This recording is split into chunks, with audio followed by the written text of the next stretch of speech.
పల్నాడు జిల్లా గురజాల్లో అర్ధరాత్రి హైటెన్షన్ నెలకొంది. పాత పాటేశ్వరమ్మ గ్రామ దేవత తిరునాళ్ల సందర్భంగా ఏర్పాటు చేసిన ఫ్లెక్సీల విషయంలో వైసీపీ టీడీపీ వర్గీయుల మధ్య ఘర్షణ జరిగింది. ఇరు వర్గాలు పరస్పరం కర్రలు రాళ్లతో దాడికి పాల్పడ్డారు. ఘటనా స్థలానికి చేరుకున్న పోలీసులు ఇరు వర్గాల్ని చెదరగొట్టారు.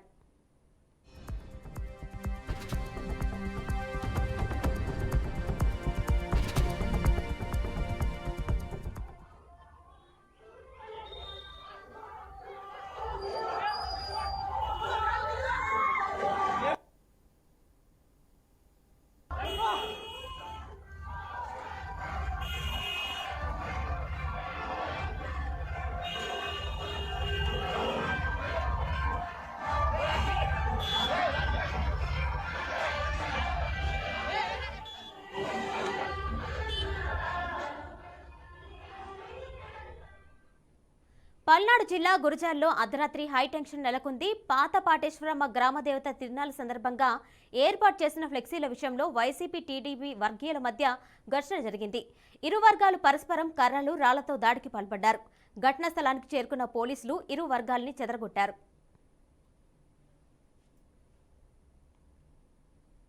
దీనిపై మరింత సమాచారం మా గుంటూరు ప్రతినిధి శ్రీనివాస్ అందిస్తారు. శ్రీనివాస్, చెప్పండి, పల్నాడు జిల్లా గురజాల్లో ఉద్రిక్తత నెలకొంది, డీటెయిల్స్ ఇవ్వండి. కిరణమయ్యి గత రాత్రి పల్నాడు జిల్లా గురజాల మండలం గురజాల పాత కోటేశ్వర స్వామి గ్రామ దేవత తిరునాళ్ల సందర్భంగా వైసీపీ మరియు టీడీపీ వర్గీయుల మధ్య ఘర్షణ చోటు చేసుకోవడం జరిగింది. ఫ్లెక్సీ వివాదం చిలికి గాలివానలాగా మారి పరస్పరం కర్రలతో రాళ్లతో దాడుకు పాల్పడటం జరిగింది. ఇరు వర్గాలను ఎంత నచ్చ చెప్పినా అయినే పరిస్థితి లేకుండా భారీ సంఖ్యలో చేరుకొని ఇరువైపులా రాళ్లు కర్రలు రూకోవడంతో కొందరికి గాయాలు కావడం జరిగింది. ఘటనా స్థలానికి చేరుకున్నటువంటి పోలీసులు బందోబస్తు ఏర్పాటు చేసి గొడవ సద్దుమనిపై ఏర్పాటు కూడా చేయడం జరిగింది. ముఖ్యంగా చూస్తే గురజాల గ్రామంలో పాత కోటేశ్వరమ్మ స్వామి దేవాలయం గ్రామ దేవత తిరునాళ జరుగుతుంది. ఆ తిరునాళ్లకు మంచి ప్రసిద్ధి ఉంది.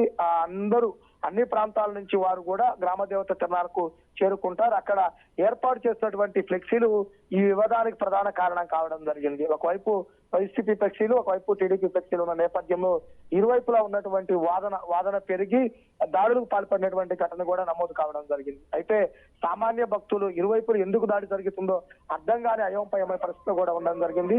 రాత్రి సమయంలో అంటే సుమారు 10 నుంచి 10:30 గంటల సమయంలో మొదలైన గొడవ 2 గంటల పాటు కొనసాగడం జరిగింది. పోలీసులు ఘటనా స్థలానికి చేరుకొని భారీ బందోబస్తు ఏర్పాటు చేసి ఎటువంటి అవాంఛనీయ ఘటనలు నమోదు కాకుండా కూడా చూసినటువంటి పరిస్థితి ఉండడం జరిగింది. అయితే ఈ ఫ్లెక్సీ వారు గొడవ ఏదైతే ఉందో అది ఇరు పార్టీలకు సంబంధించింది కావడంతో ఇరువైపుల వారిని కూడా బైండ్ ఓవర్ చేసినట్లు కూడా పోలీసులు చెబుతున్నారు. మునుముందు ఇట్లాంటి ఘటనలు నమోదు కాకుండా చర్యలు చేపడతామని కూడా చెబుతున్నారు. అయితే శ్రీనివాస్, ఈ ఘర్షణలో ఎవరికైనా గాయాలయ్యాయా? అంటే ఒక విధంగా చూసినట్లయితే గనక రాళ్లు కర్రలు రూపున్న నేపథ్యంలో కొంత స్వల్ప గాయాలైతే కావడం జరిగింది. ఇప్పటికైతే పోలీసులు తెలిపిన దాని ప్రకారం చూసుకుంటే రాత్రి ఇరువైపులా అటు 8 మంది ఇటు 7 అదుపులోకి తీసుకొని విచారిస్తున్నారు. వారికి ఎవరెవరికి ఏ స్థాయిలో గాయాలు జరిగాయి లేదా ఎవరి పరిస్థితి ఏంటి అనేది కూడా క్లారిటీ ఇస్తామని కూడా స్పష్టం చేస్తున్న పరిస్థితి అయితే గనక ఉంది. Right Srinivas, thank you.